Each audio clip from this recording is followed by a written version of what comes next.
I think one thing we have to do is rewrite a more responsible history of what has happened in this land for a long time.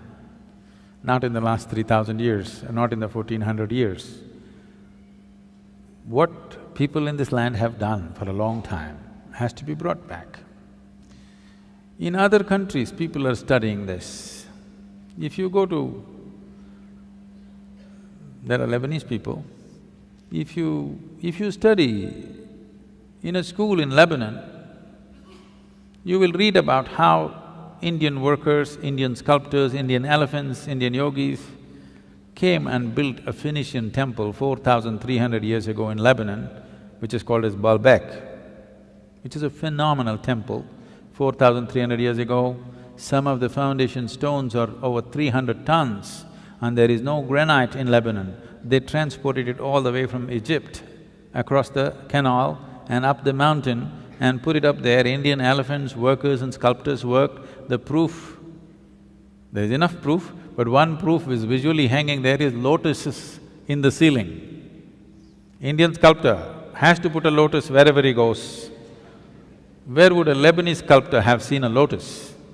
Obviously there are no lotuses there. So, how many Indian children forget about children, how many Indian grown-ups have heard about this? No. The Tamil kings went and built Angkor Thom and Angkor Wat in Cambodia.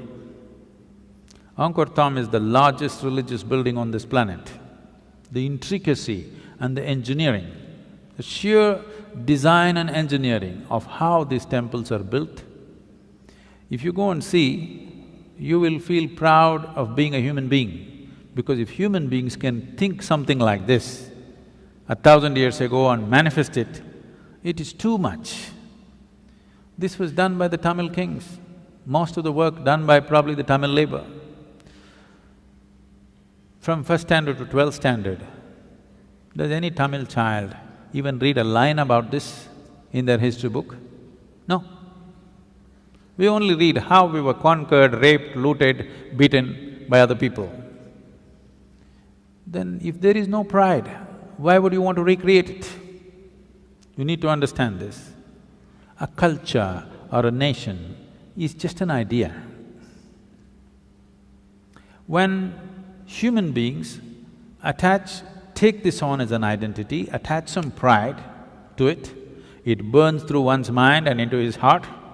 Now he wants to protect it, rise it, keep it clean, keep it wonderful. If you do not build pride into it, then people will want to avoid it. Everybody will want to avoid it. Now, whatever you think is most successful in the world, you will want to imitate that. Today, our idea of success has become purely economic, not aesthetic, it is not intelligence that we value, it is not wisdom that we value, it is not beauty or aesthetics that we value, it is not spiritual attainments that we value. Who is the big man in Coimbatore, if I ask? People will only name the richest man in the town. They will not name the wisest man in town, the most beautiful man in town, most meditative man in town. No, the richest man in town is the biggest man. So who is the biggest whatever? Whichever is the richest nation, whichever is the richest culture, power and money have become the highest goals, which itself is a very rudimentary way of looking at life. Because of that, right now, I promised the American meditators, next 2 years I'm going to invest a lot of time in United States, because knowingly or unknowingly, they have taken on the leadership in the world. No sense? See, if all the American people wear blue workman's clothes, half the world is wearing Americans' workman's clothes. You just go to any city, Mumbai or Chennai or Bangalore especially, you look down below the knees, more than 60% is wearing blue denims. When we have the most intricate weaves, there are over 120 weaves in the country which are unique and many of them are dying. No other culture on the planet has the variety of weaves that India has. All of them will die. Chinese silk is going to kill it unless all of you ladies make at least 20% of your wardrobe into handmade Indian weaves. They will all vanish in the next 10, 15 years. Why is everybody wearing not even American executives' clothes, American workman's clothes? As if that's not enough, if they tear their trousers, everybody tears their trousers. Yes. It's all torn, but in a very expensive way. Now, if Americans put carbon dioxide in a bottle and drink it, even a kindergarten child knows human body needs oxygen, not carbon dioxide. But because America drinks carbon dioxide and says this is the real thing,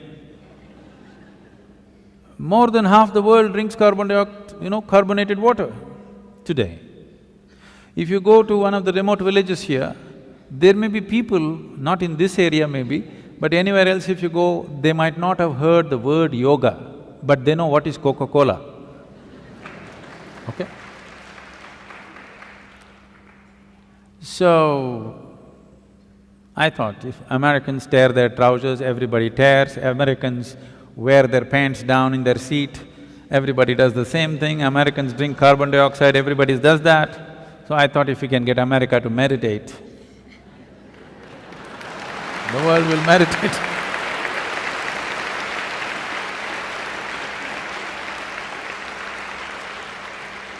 So, we are doing a little bit of a big push in the next 2 years in the United States. We want America to meditate.